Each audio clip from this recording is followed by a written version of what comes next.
Hi, everyone. This is Dawn Richard, also known as The Awakening with Dawn, and this is the Wake Up to Real Love podcast, where we share stories of struggles and triumphs in love, sex, and relationships, along with expert advice to create more conscious connections. I am really honored today to have my friend, Adrian Peter Bennett, otherwise known as Abe. Whichever you prefer. I like Adrian. I think it's a beautiful name, actually. Yeah, I'm cool with Adrian, yeah. Okay. He is dad to Kezia and Ella, 11 and 9, two beautiful daughters, and he has Zane Gabriel on the way, expected to appear in December. And he is happily married to Liz of 22 years. That's a great feat in itself, don't you think? Yeah, yes, a sentence. And Adrian is a bit of an entrepreneur rather than a career path man, but I know Adrian as a deep, spiritual, soulful dude who's gone through a lot of crap in his life, and he has come out shining, shining, shining on the other side. Thank you. So welcome, Adrian. I'm so glad that you're here with me. Hi, Dawn. Thanks for having me. Honoured myself because I've watched you talk and we've had our little chats in the evening sometimes, haven't we? Yeah. All across the pond, and it's been cool getting to know you. And now your son. Yes. Brandon? No, Eli. Of course, I should know that, shouldn't I? It's my favourite film, Book of Eli. Of course it is. Yeah, I'm terrible with names. That's okay. New connections. Yes. Yeah. So anyways, of course, my first question and everybody's first question, you just had a really incredible, amazing experience in Peru that you just came back from. So yeah. we want to hear about it. What was it like? What did you learn? How did you grow and evolve? Oh, how I got there is probably, if I can briefly cut over that. But yeah, I went to Peru to partake in an Ayahuasca series of ceremonies. It was 11 nights in the jungle. We flew into Iquitos, northern Peru, into the lower Amazon, I believe. It's the lower Amazon, which is 100% humidity. It was bugs and insects and all sorts. But the city wasn't so much like that. Then we go into the jungle with a tribe called Shipibo, indigenous tribe to that area. There was a name of the place, but I can't remember. So many names to try to remember. Yeah. But yeah, so we then proceeded with this group called Temple of the Way of Light, who are amazing. Something you're looking into, look into these guys. It's not a plug. They just looked after me and nurtured me through some difficult experiences, so you say. But yeah, amazing. And you're in the middle of the jungle, literally. Your tambo, which is what you stay in, is sort of shrouded in nets. There's no windows or glass, and the jungle is in your face. And yeah, and it really is in more ways than one. So why did you want to go there in the first place? It's been a long journey, which I look upon now, I suppose, as not failures or messes or my mess ups, or just synchronicity, I suppose, has taught me that. Didn't have the easiest childhood, shall we say, without really delving into it anymore. Sort of the past that was present with me is sort of gone, but I'm happy to talk about it in a cohesive way now and actually feel it, because I used to talk cohesively about these things and not actually feel cohesive inside about it, which is unusual. So you're actually exerting what's eventually comes through, doesn't it? Maybe not. Anyway, I digressed. Steer you back, Adrian. Steer you back. Steer myself back. Yeah, I didn't have the easiest of upbringings. I, was in a broken family, very young parents, so it was quite a traumatic thing. So ADHD was, or back then we were called maladjusted, because I'll be 46 on Wednesday. So I was put into a school, long and short, with some abusive patterns of behavior at home, which shouldn't have been there. Let's just put it there out of respect, I suppose. It was about really going in. Everyone's got their stuff, their shit, and it just comes out in different ways sometimes. But I'm happy to talk about it, but rather than dwell on it, I don't try not to dwell on it anymore. So yeah, we ended up going through like a borstal. Do you know what a borstal is? No. I'm from Wales in the UK, Swansea. I'm actually from a town called Llanelli, so you try saying that. I won't even try. Little Welsh Valley town on the coast, so we live on the coast. But I've digressed again now. That's okay. You were talking about sort of your struggles growing up, that you were ADHD and you were called maladjusted. So you were labeled as a kid. Borstal. Yeah, I mentioned a Borstal, which is like a reformed school for children where children, I don't know what you'd call them over with yourself, but it's where you're put. We can call it a reform school. Yeah. So you're put there with all sorts of issues. And there, it sort of was okay, you know, got through it all, ended up going in the Royal Navy, coming out, and then ended up back on drugs, and just followed me through. 22, woke up a bit, become like a born-again Christian, preached for years, against drugs in particular, because I was a bit of a poster boy for the church then, because I was outspoken about it, very heart on my sleeve type of guy, but never having healed myself, you know, not even looked at why. I was rather looked at what I was doing and stopped it, not why I was doing what I was doing. Does that make sense? So when did you discover why you were doing it?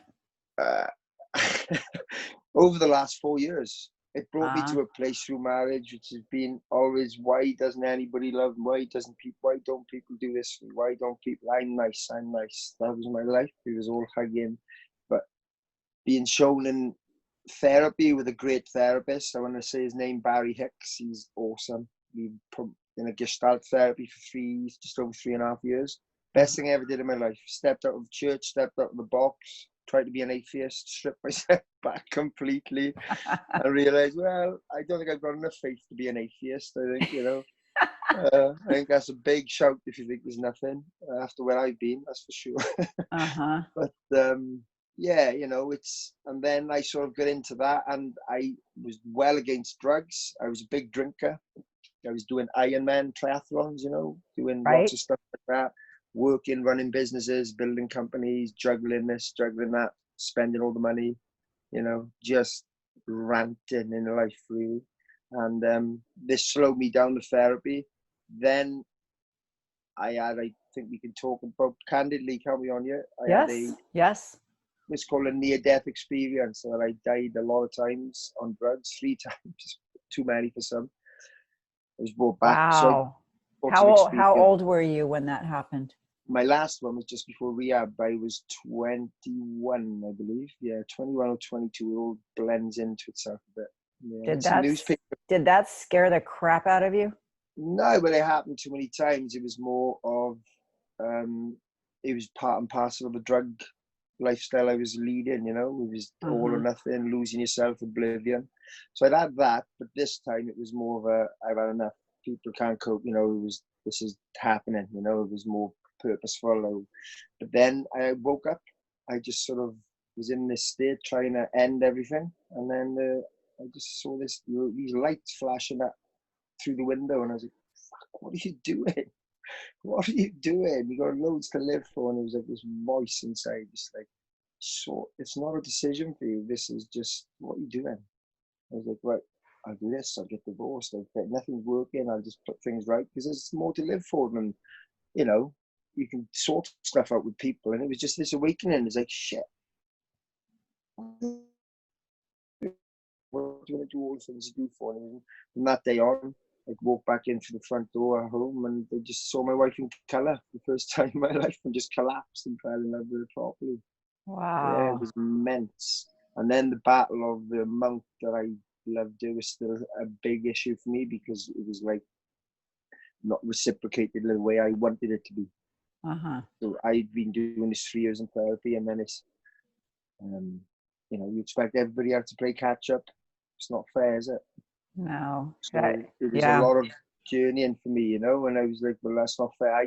they facilitated my therapy, rightly or wrongly, but nothing's wrong. Everything's right. Even the mistakes we go through, I think if you look back in time, and if we can start seeing that, we might be able to start steering ourselves rather than dragging ourselves behind. You know, we look back sometimes in hindsight, and so everything worked together good in the end if you wanted to. So how do you think your perspective changed on that? Well, it was coming into the ayahuasca. I was really battling. I thought we're gonna end. We're gonna this. We're gonna everything was not right. You know, sex, fantastic. All these things were great music. Why am I not happy? You know, of course I love you. Are you sure you don't show me just this like little boy, really? Uh-huh. And I'm aware through Gestalt therapy. Let me just shut this window. I'm sorry, my puppy. Fine. It's okay, it's not the puppy. He's barking. I promise you I wouldn't let that happen. The rain's coming in. We're having a storm in the middle of August. Yeah. So coming back to how I woke up to it, really, it was getting into CBD was a massive thing for me.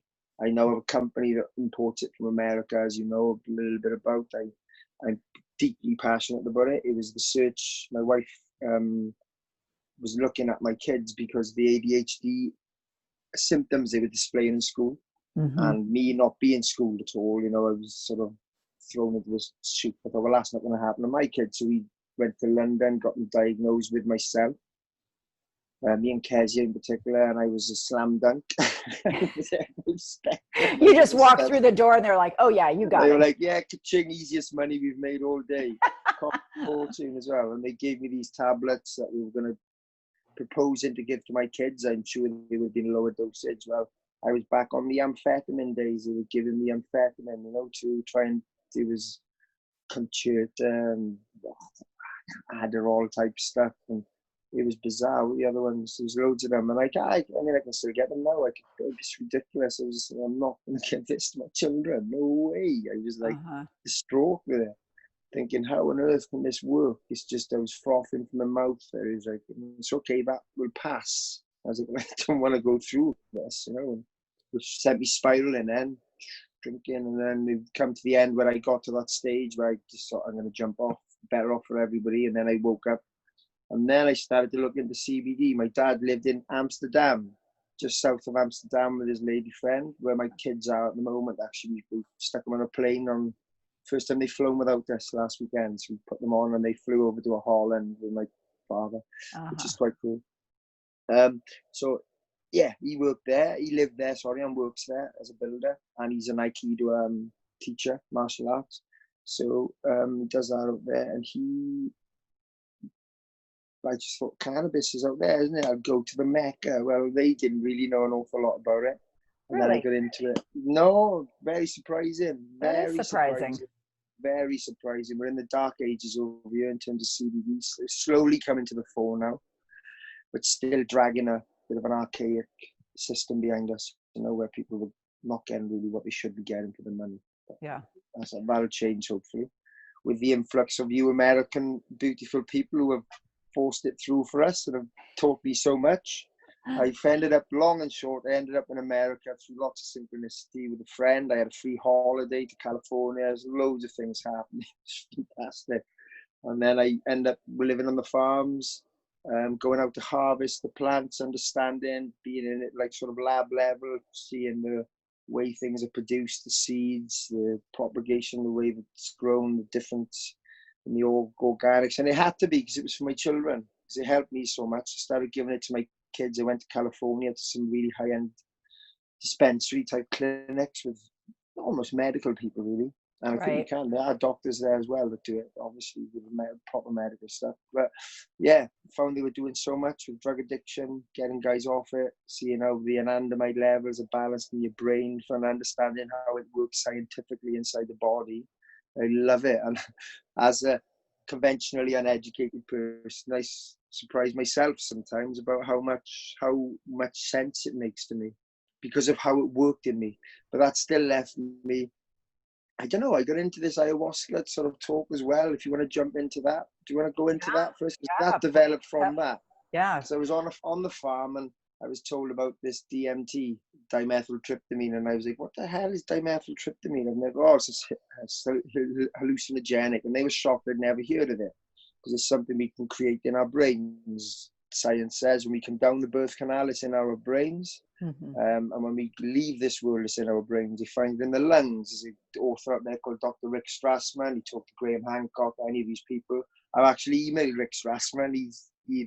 He's done some movies and some books, really good books. And I emailed him thinking he wouldn't reply, and boom, within minutes he was replying to me. I was like, this guy's like a superstar. Wow. Wow, you know, it was cool, but he was blunt. Thanks for that. If you ever watch this, Rick, thanks for your bluntness, because he said, look for yourself, mate. You've read all my books. Have a good look yourself. So I started to look into it, and I'd been going through DMT states as a young child, like through traumatic events. I'd wake up hallucinating, no drugs in my family, nothing like that. I was later on, that was like 16. Excuse me. And yeah, I'd wake up in these states, and I could never have them explained. Parents would try and hold me down, and be three adults sometimes trying to hold me down, and nobody could. You know, it was out of control, and it was quite scary.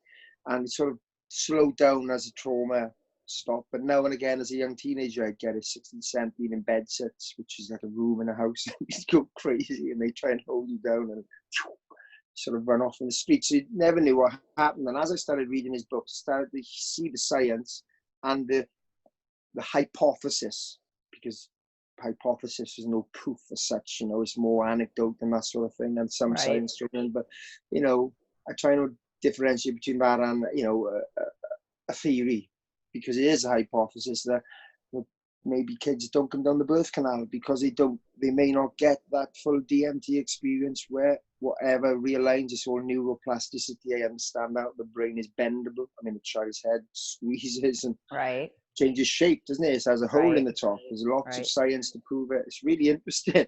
And he very briefly in his book, the DMT, the spirit molecule, implied that men in their 40s being, you know, higher risk of suicide today and stuff like that. Can I associate this with cesarean births? And he's like, you know, maybe. It's really interesting. And personally, it made sense to me. Really interesting. And he implies that some people felt they were realigned, as if it's something they didn't have as a child, they maybe, or didn't have enough of as a child. And maybe a little bit of damage coming down. Who knows what we're made of? I know nothing anymore. I just perceive. I don't believe. If I believe, we know. You can't talk to somebody that knows. Right. The older I get, the more I know, the more I realize I don't know. Yeah. It's it. And that's what I found with ayahuasca. So I've got led anyway. It searched me into this, and I was going to do the DMT because it's like a 20-minute experience. But I thought, I need to look into it more. And I looked into the ayahuasca, which is almost like a zombie type version of it. You're sort of in the world, but you're not in the world, or wherever. You hear different theories. And, you know, the most powerful thing I think I can say about it is I don't know. I can tell you what my experiences were and what I learned from them. How long have these tribal people been doing these ceremonies? For millennia, apparently. For millennia and millennia and millennia. It's been going on. They found the only 2 plants in the Amazon basin, and there are a lot of plants in the Amazon. Right. That I'm obviously I could stand corrected, but I'm sure I'm spot on. The only 2 plants. It's called the ayahuasca tree, which I have a little piece of it on my wrist there. Oh yeah. That's the vine, which is the female version of the plant, the one that gives permission to the DMT to actually work, because one inhibits the other. So we have in our body something called MOAIs, monooxidase inhibitors. And if you ate this chacruna leaf, tell me if I lose you on this.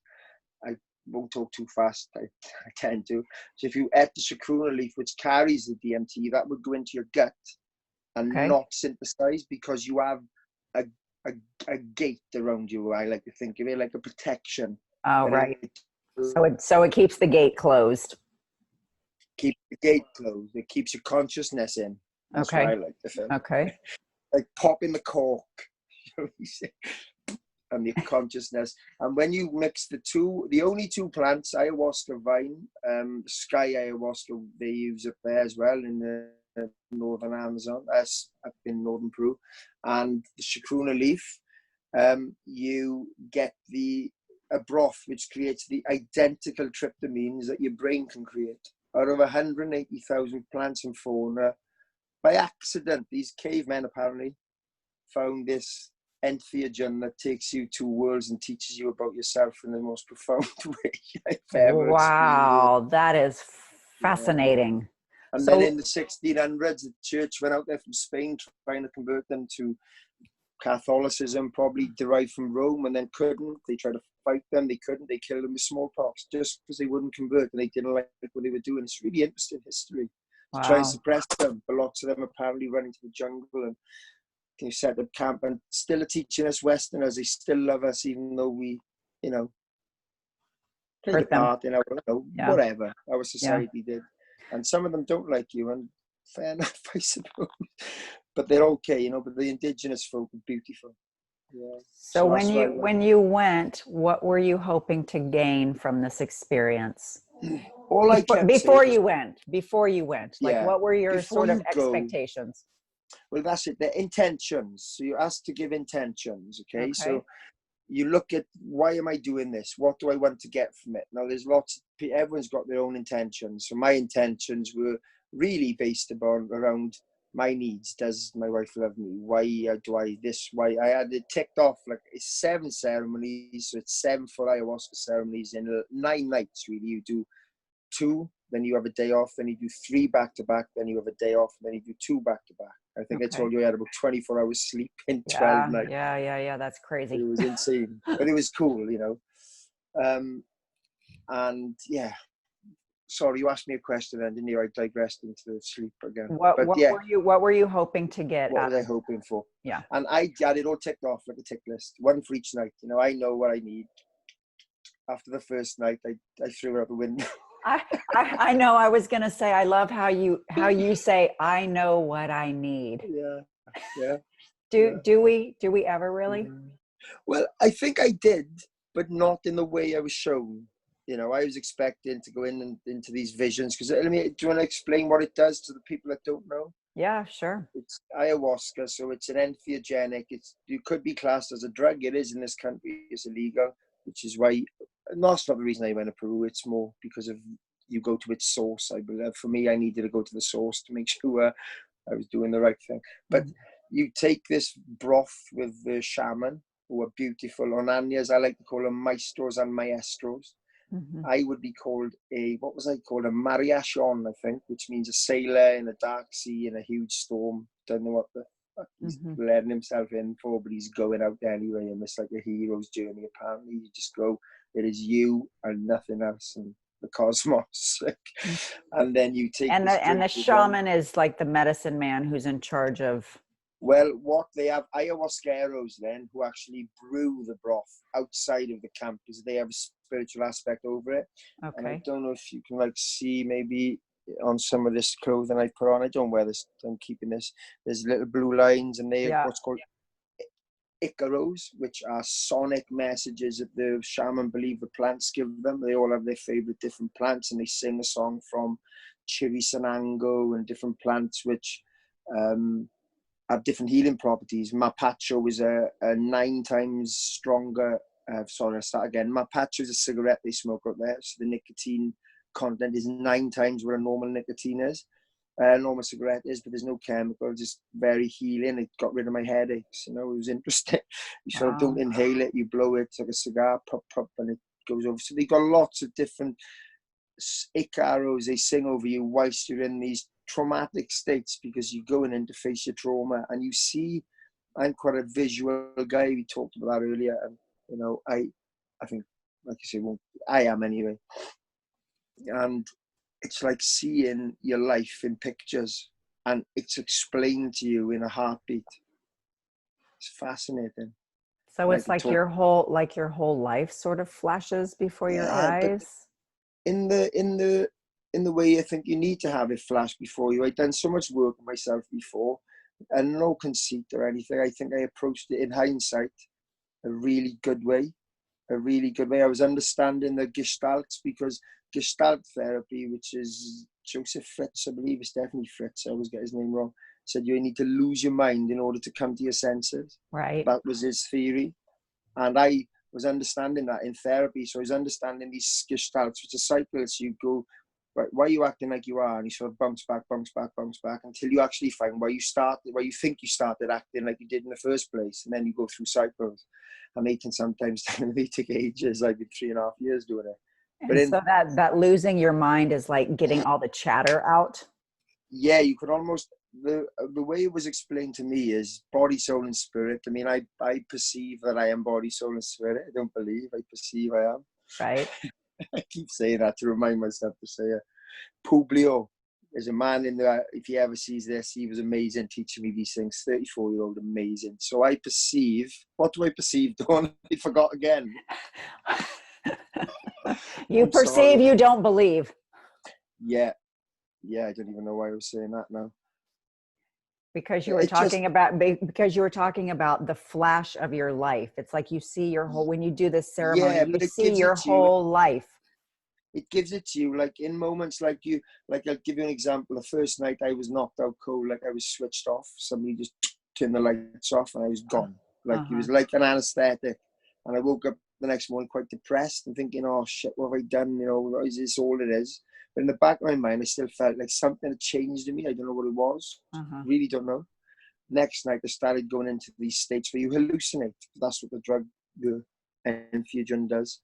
It's like, anyway, you start hallucinating with your eyes closed, but when you open your eyes again, you're back in the room, sort of, you know, with a nice feeling, but it was a bit sickly. It can make you vomit, it can make you purge, it can make you get rid of toxins. You yawn beyond belief. It's like you're expelling all the air you've ever held into your body. You break wind like death. It's like I was anyway. I'm sorry for the ladies on the beds next to me. But it was all, you know, but it was well, realizing. and you told me that black stuff that came out of you that during was one of the that was ceremonies. a bit further down the line. That was the last ceremony. There was snot one night where I was, the second night in, this was the night I went into this state where I was floating up into this beautiful, like, cosmos. Bit scary because you think, what the hell is this? And you just inside, I don't know, where you're hallucinating, you're in your mind, I don't know what happens, but something happens and you see these things and these sort of tendrils would come down, sort of collapse under them and open my eyes, and then I heard this like sort of being voice, my inner man, whatever it might be, saying, why do you always think things are going to fall in on you in life? Look at you, this is beautiful, this is something to look at and to adore, and same as your life. And you sort of, but that comes to you in like you start cycling in a second because you see the picture and you get the voice, like, of course, why do I do that? And you start, why do I need to be seen? You need to be seen. You need a tattoo. I love tattoos anyway, but I'm out there, you know, I'm what's the word? I'm just a bouncy person, and it's always been, why do I need that? And then I need to be seen, and then you see this eye in the cosmos, a blue, beautiful eye just winking at you, saying, I see you, but not actually just communicating, I've always seen you. And then I just break down crying. Wow, that sounds really powerful. It was. It like really was. It's like you're witnessing yourself. You don't need to be seen. You. It's good to be heard because you've got some good things, but maybe don't. And then I started to read some books a couple of days. The very next morning, I opened the Sentences of Sextus. It's a really cool book in the Nag Hammadi Bible, which is an interesting book in of itself. And there it said, like, don't be the first to speak in a crowd. You know, never, only speak about what you know. Never, which you don't know. You said no, you don't know. I should shut up now. You only speak about what you perceive, maybe. Yeah, it was the synchronicity, you know, the wording is it all as well. But yeah, it's really interesting, you know, stuff like that. And you learn so much in that instant. And then you get some nice experiences afterwards. So the shaman would come around, there's 6 of them in total. They would come around and sing these Icaros to you, which literally put you back together. I don't care what anybody says. I know what happened to me. The men came round, they sung me into vomity, horrible places. The 2 men first and the 4 women who I had always had issues with women in my life, probably massive way. But put me back together every night. The 4 women, when the woman came, I was like, oh, the woman here. Oh, and there was like almost like a pure sexuality going on, where it was like sexualizing me in a proper way, not in a perverted or weird way that I'd always seen it as and stuff. You know, it was like really, is a purity about the woman, even though they weren't. They're beautiful in their own right, but what we perceive as beauty is these models, I suppose, and who knows, but they're not that type of lady, if you know what I mean. I'm trying to be as respectful as I can. Yeah. But even the next day, they were like, oh, and like in the States, like, oh, but not feeling wanting to jump on them. It was just what was happening, like firing. filing. Do you feel like they were completely honoring your masculinity? Yeah, I do, because it was like making me I think we talked about this in our chat months and months ago about maybe, or a couple of months ago, about me being quite feminine energy. Uh-huh. And when I started to learn about the plant being a male and a female plant, they look at it that way. And there's so much about plants we don't understand. It really is. Right. And we're scared to understand it, really, if we step outside the box. But if you do, you might just find you land on your feet, because you feel grounded after them, you know. It's humble and it makes you a better citizen. I think that's what they say. It gives you good citizenship, ayahuasca. So you felt like you were fully embodying your masculine Yeah. essence. And then I was lying sort of on my back in the time. What you could do was close your eyes, but you could still sort of see. It's like your eyelids. Once I was able to open this, what they call the third eye, or whatever you want to call it, this place in my front of my head I could come out of. I saw it. That's what happened to that's your intuition, right? Yeah, your third eye, which is, if you see a lot of the Egyptian stuff and sort of ancient archaeology, they have people with eyes here and triangles and stuff, and the eye in the middle, I had a big triangular glazing panel open up in my forehead. But it was like showing me that I could communicate in these states with my mind and telling me to keep your tongue shut. The moment you talk with your tongue, it's all going to go dark again. I'd open my mouth to talk and everything would go dark and horrible. I'd learned to talk with my mind, teaching me. I talk a lot. These are issues. These are things. They're not bad, but they're out of control. We need to start bringing them and reining them in. And it's Things just everything that you need to control. Yes, I went in there for not so much. I talk over people. I was traumatic. Got a couple of deaths last year, which left me reeling, really. Which again, were not great that people passed away, because it was tragic. But from it you learn, didn't you? Yeah, but we learn, and that's life. It's cool. But it was just, you sort of reeling into that, and yeah. Sorry, I digress. I lost myself in that trauma of it. It's okay. Yeah, and I talk a lot. So I talk a lot. And that's happened as a result of that, really. And I think maybe the CBD and the cannabis sort of not heightened my ADHD, but made me able to use that gift properly, because I don't believe in it. I don't believe in anything like that. I think I perceive that there is ways of thinking that do harm us, and we can if they're not facilitated properly. But then kids with ADHD find it just as hard to live with people that say they don't have a spectrum as they do to live with us. Does that make sense? Right. So I speak to parents a lot now, because they are interested in my story and I'm getting it out there about it. And they say, the kids, oh, she's so hard to live with. And I think, have you ever thought that she's just as hard to live with as her, that she's another human being? Just in a different way. And I always say to my daughters, look, girls, if they were on the spectrum, what would we call them? And we make little acronyms up to call the people who say that we are ADHD, what we would say if we were in charge of the country and running things. I always think that the X-Men, the movies, I think is based loosely around kids that are disenfranchised in society, Uh-huh. It's about these kids with special powers. And I believe the kids with special powers are out there, they're just overlooked because of labels and bullshit.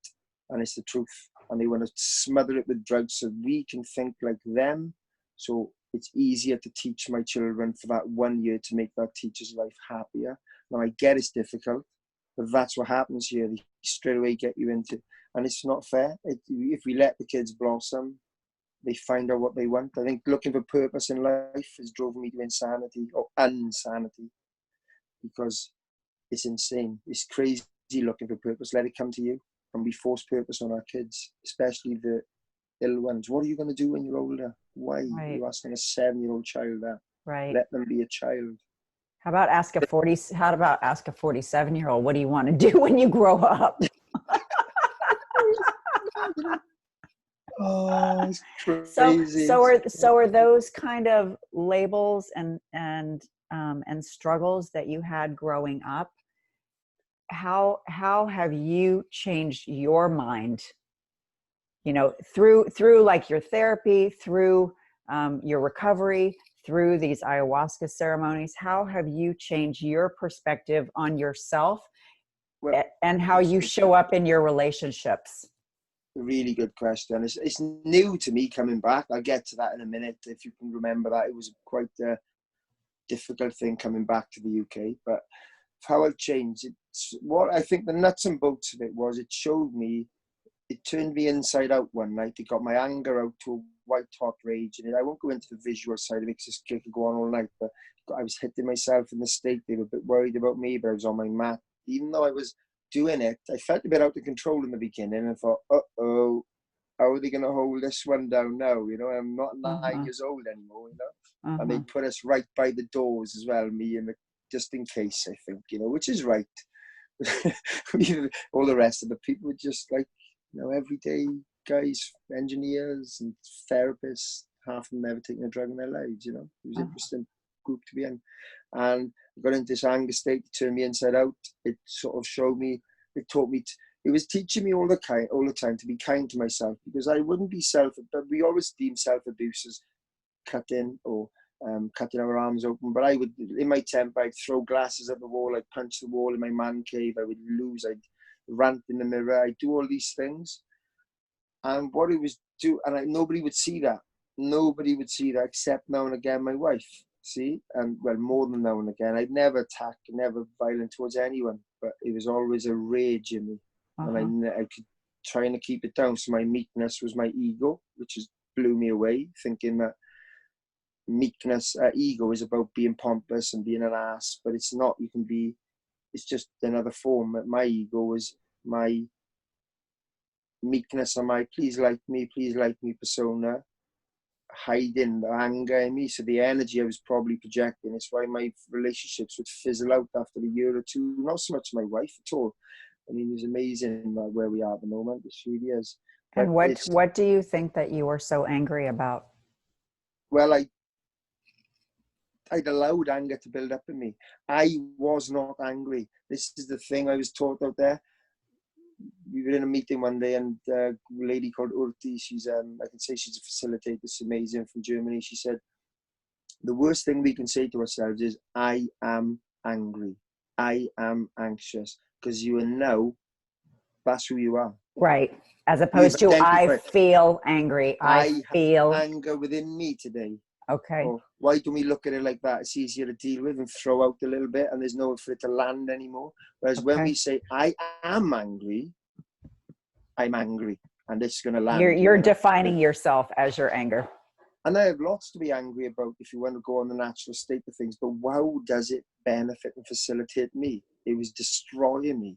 I was showing me, observe your anger. I was hitting myself like harder than I ever hit anyone, really hurting.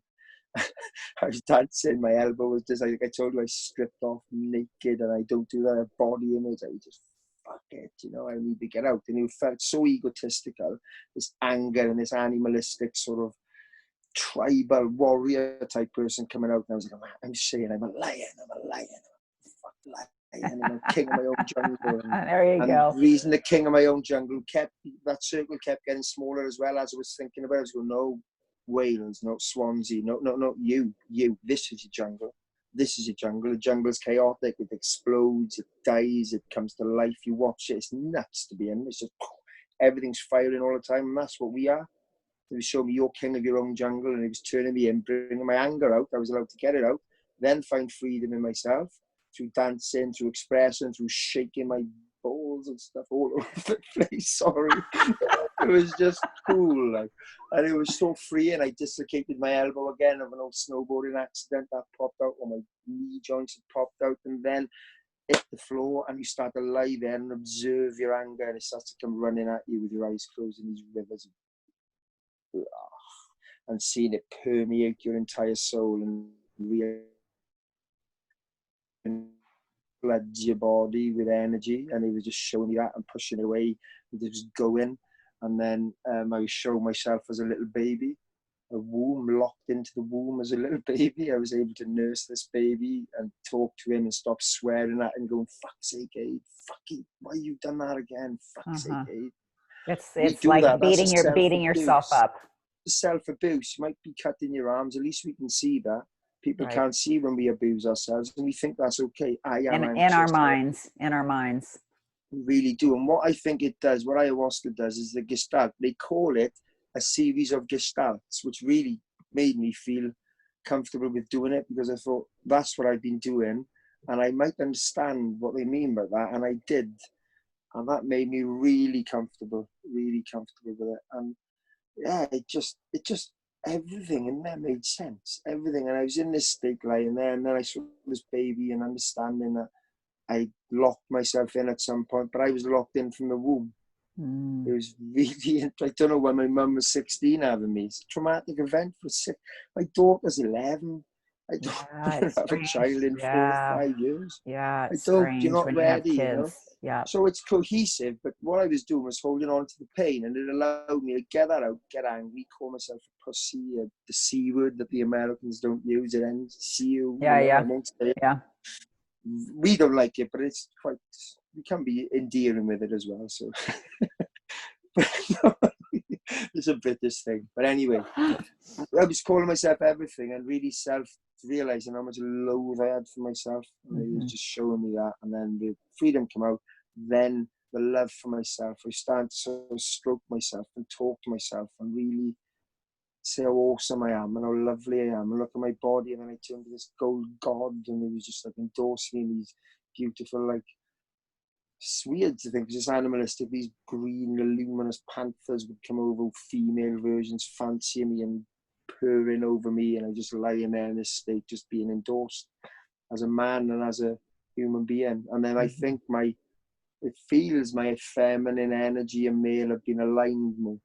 I'm more control of my emotions. Like when I think I was talking to earlier and I welled up with tears, normally I'd be like, I'm sorry, crying, you know. But now I feel this, no, it's not steely. It's fine to show emotion, but you don't need to be over the top with it. You had mentioned that you experienced this newfound sense of love, joy, and peace. That night was the last evening that was, and I was thinking, what's my intentions now? Because I felt good, because at the end of the one before with the anger, I finished it by kicking my feet and dancing like a clown, saying, I knew it would work, like that. And you felt like you let all that stuff go. Free. But then even then, the next day, how am I going to get into this? And I said, like, love, joy, and peace. Peace, joy, and love. Peace, love, and joy. Just kept chanting it over, going in, because you have to put an intention over the cup you're drinking, because at the end of the day, if you are going into your own self, which I will try and prove to you in my weird way that I did, because I think I've got the photo on my phone. I can't show you. But anyway, so yeah, I asked for love, joy, and peace, and I was taught to just be, during my ceremony, in the hallucination type side of it, or the vision of it, I like to call it, whatever, for everyone.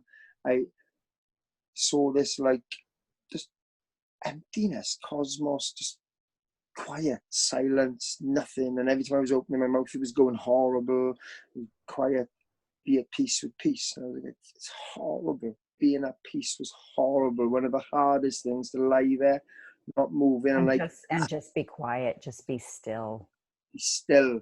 There's a verse in the Bible, be still and know that I am God. Now, there is an it. That I think I know there is an it. Who that it is our perception, but be still and know. And it was just being still and understanding, this is just amazing. Sorry for my language. I just lying there and trying not to speak because you want to talk, and just doing it with your mind. And then it was out of that, then I was up dancing. After that, I sort of got a bit of a breakthrough. It was showing me to be at peace with peace and slow yourself down a bit. And just really, and my heart never beat too fast once doing these ceremonies. It was like boom, boom, boom. It was really calming and really, but difficult. And then I find myself at one point going down into my throat. It sounds bizarre. I was in this tunnel in my vision, and next thing I thought, I'm in my throat. This is right. And then I'm in my own heart. Right? People that have done it will understand this, beating from the inside.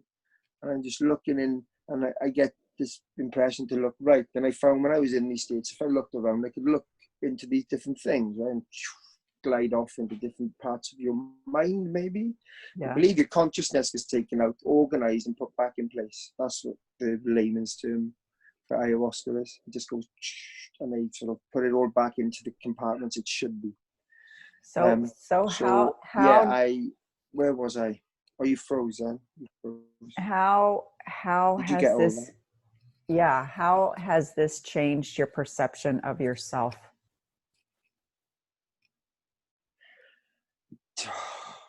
It just, I find myself with no anger in my chest anymore. That's what I found. It's as if it just turned me inside out.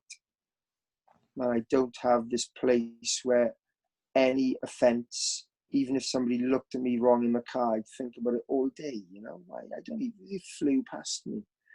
And, you know, it didn't even, they drove past me. And that's how I was living my life. Everything was landing. And it was as if the next day I started, after a couple of days, starting to talk like this rather than, oh, my head. I found myself naturally, I was pointed out to me. I didn't even realize I was doing it. And I feel centered. I feel, it's hard. It is hard coming home because you change profoundly and you come back to everything stays the same. But then 2 days is super depressed. I was anyway. And then it just all started coming back to me. And then I started looking at it and I was able to process things really quickly because there's nowhere for it to land anymore. Does that make sense? Yeah, it's you've changed. Yeah. And what happens You've is changed. then and that's just what it really spoke to me about is I relied on I relied on so many things to fire me up. So in our brains, when we start to understand the chemistry in the brain, which is fascinating me, these tryptamines that create different tryptamines, serotonin. So if you hug each other for 20 minutes or so, 20 seconds, it produces serotonin in you, Dawn, and in me, Adrian. Yeah. You do it, Dawn, and I do it. Right. But we rely on other people to do it for us. And we say, oh, why don't you love me? You don't love me, when they obviously do love you. And then it just showed me that I have all that chemistry inside me. If only you love yourself, you can start firing yourself up, not in a conceited way, in a nice way that facilitates other people effectively, not making promises and running out of steam because you don't really mean them from the inside because you can't get through, and you're not making correct decisions out of that anger because you're doing it to be liked and be liked and be liked, and people unlike you more. That makes sense.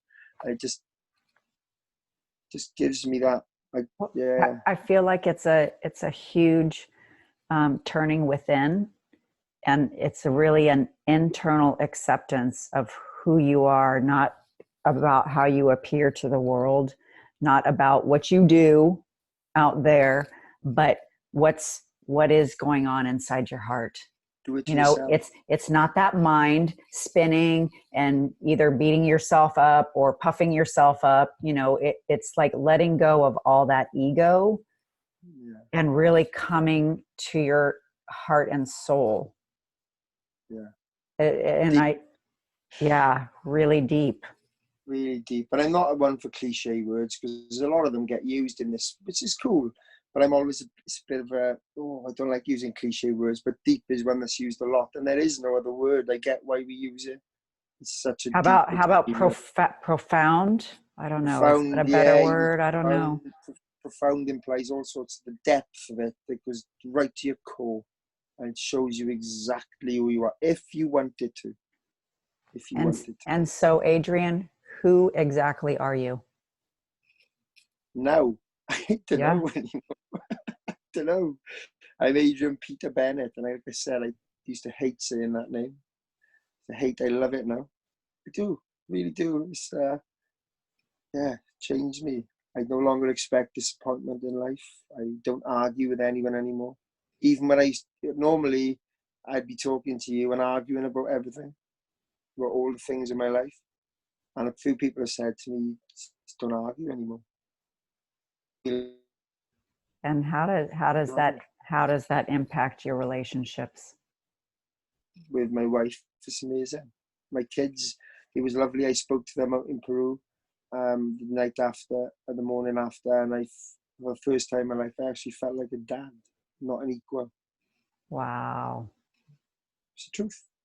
Because even though I was a good dad, they said, "Oh, that you didn't feel that way." pardon?" I said before you didn't feel that way. I felt like an equal with them. I felt like I was a child with them.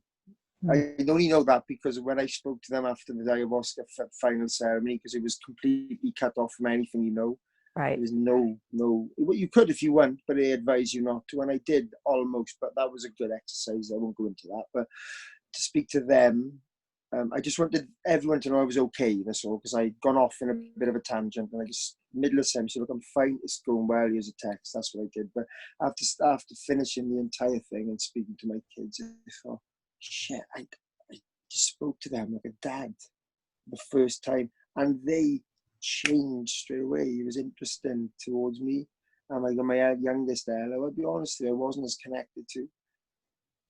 But I've always connected, but not as connected to as Kezia, because Kezia is me to a T, you know, we skate together, but Ella's cool as 10, she's really cool girl. And I noticed about 4 weeks before I went away to the jungle, she's watching what I'm going to do. And I was quite open with them about some of it. Obviously not, you know, everything I just said to you, but Right. they knew Daddy's mind was going to get changed and stuff. And she started going out on her own. And she was quite nervous up until that point. But all of a sudden, she starts going out, she starts going to the park, and he just amazed. In hindsight, you look back, we're talking about it, my wife and I, and how your kids watch what you do. And that's a brave thing to do. And I'm comfortable with saying that to myself, because I didn't know what could have happened to me. I was prepared to die out there. I really was. I said to my wife, I need to do this, and if something happens to me, I'm just know I'm doing it to better everybody, you know, and myself, but only myself first, because I can't better anybody else unless I'm right with me. Right. And that's what I was doing. It really was scary, and that's a genuine truth. It doesn't scare me. Death didn't scare me before. It definitely doesn't scare me anymore. It's the next mystery, man. It's like, boy, you know, it's cool. But it's changed us. And she's now got this newfound, they've just flown to Holland on their own. They would never do that. She wouldn't go down to shop on their own 2-3 weeks before I went away. They wouldn't let me leave them in the street in the middle of the city. Now they're in Holland together, Netherlands, you know, another country. So it does affect, I think, by not trying to get everybody to change for you, by accepting who they are and what they do, is people doing stuff, not stuff. It's stuff doing people, not people doing stuff. So stuff is stuff. We all pick and choose which stuff we like to do and how we want to live. But whereas people, we're just ego, given a name, but we're just ego. We can't kill your ego. I think it massages, and we can massage it and make it big and in different ways. And just, yeah, and then everybody seems to change around you. Well, because you're feeling more comfortable with who you are. You're not needy anymore. Right. You're accepting your own self, and therefore you give permission to other people to accept themselves as well. And there's a huge, I mean, I find it fascinating because, you know, before you went, I mean, we talked before you went, and I see you as a man who's done a lot of work on himself already. It's fascinating, mind, how the speed of... And so even this experience has made you shift even more so. Yeah, it's a huge shift. And just being peaceful. It's just insane to even say it. Like, it really is. Like an experience of peace that you have never experienced. Inner peace, like I get the Buddhists and the Taoists and all those things now that, you know, the Taoism believe that the three, you know, life's like a vat of vinegar with 3 demigods around it, and they all taste the vinegar. One thinks it's disgusting, one thinks it's nice-ish, and the other one thinks it's beautiful. It's the same vinegar. Mm-hmm. And life is like that. It's how we respond to the vinegar rather than what it actually is. And like, even this stuff that is meant to break you, if you sometimes let it break you, it doesn't break you, it just lets you grow again. And good when shit happens, I think. You know, if you're willing to not just point fingers and blame, but really learn what that experience is trying to teach you, which honestly, I mean, now that I'm thinking about this, I feel like a lot of these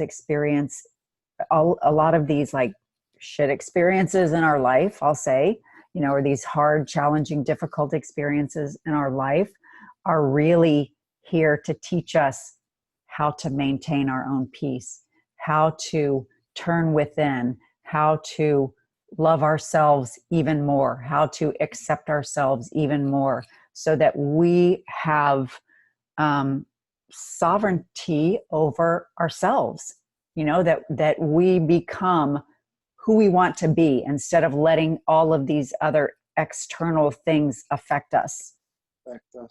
Yeah. And that's what I think, to solidify that, the biggest lesson I learned, I think, as you say in that, I keep going on about it, was every time I feel resentment or that, what's that? Why does that person, what does that person shine the torch on in my heart? So I Right. go away from it. You don't get angry, think that's you, Ed. And if it's not, go and have a think, and you go away and you look at yourself deeply. And it happens quicker the more, because some things are obviously not, some things are just guys acting an ass. We can still be asses. Of course we can. I could be. Right. But quite often I found it best, especially in Peru, in the jungle, surrounded by these people and cut off, isolated. So it's all you got. And you're just thrown into a melange of, is that the right word? A mixture soup, human soup. And it really highlights how many things you can stop triggering in yourself when you start to look inward rather than outward, and see how people really annoy you and think, well, maybe it's that just triggering me, or something I don't like about myself, and all these things. And I felt with the ayahuasca, they helped me get through that a lot faster. But even the days preceding, coming afterwards, they're still changing. Even this last couple of nights, even at home, we still process things really quickly. You still get a little bit of, it's interesting. Yeah. It's ongoing, but 70% of the integration, 70% of it is integration, they say. 30% is the medicine, but then you've got to learn to live with nothing, with the old world, really, and be happy that it is actually, you are now insane. You are inwardly sane, and I used to be unsane. Change my wording on that. Well, I think insanity is a good place to be. And that's your continual integration and processing, as your life will continue, of how you maintain that peace in the, in the world, because you're always going to have external stimulation and triggers and things that, affect your humanity. But when you go inside, it's like honoring that sacred part of you, that you hold on to that, and that helps you remember that that's your truth. That's really your truth. And what else have helped me remember? We've got a puppy, so we've kept one, and I've called her Kaya, short for Ayahuasca. So every time I call her when we're out, we got a golf course and we live on the cliff, so Kaya, it's always an anchor point for me. Just I think it's important. Yeah. It's important. I tell you, one night I stood up and I literally looked back at my past, and I just slammed the black door shut, and it was just black. Wow. I was like, you're shut. Wow. You're gone. It was really quite aggressive at times, but it was, Let it go. Yeah, and it's nice to have those anchor points, of remembering where life changed as well, and things to bring you back, Yeah, it's gonna be really fascinating, and I'm inviting you to come back with Liz in a few months to find out how this has transformed you and your relationship with her, and your relationship with your kids, and your new baby. Yeah, your new and we baby. launched, and the CBD company is literally launched this month. They landed properly. Wow. So that's quite cool. Where I'd be shipping, traveling back and forth to the States again, and different places on the mycology. So yeah, it's really interesting. Right. Really, really interesting times. And I'm glad that, if we could potentially make a good living from this, I'm glad that it didn't happen 4 years ago, because I'd have probably been a Lamborghini idiot. No, I just lost any, Well, now I feel like, got a bit namaste. well, yeah, I was just going to say, I feel like your value is now more internalized. Yeah, and we need money to live, of course we do. Yeah. I was stupid with it and chasing it, and it was ridiculous, Right. Putting people in jeopardy because of it in terms of financially, You just learn. And it was my stuff, and everybody's got their stuff, and that's cool. Yeah. So we're just about out of time, Adrian, but I always ask my guests this question because I want to hear everybody's perspective, and what you perceive. What do you perceive that real love is? How would you define real love? Oof. Wow. I honestly define, in the most humble and the most meaningful way, that real love can only come from real love of yourself.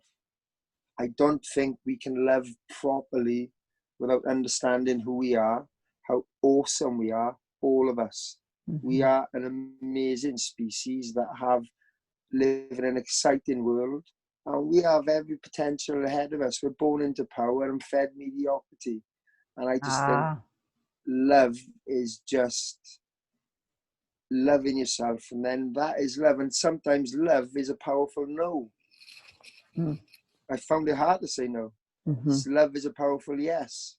There's lots of different things, and love is just power.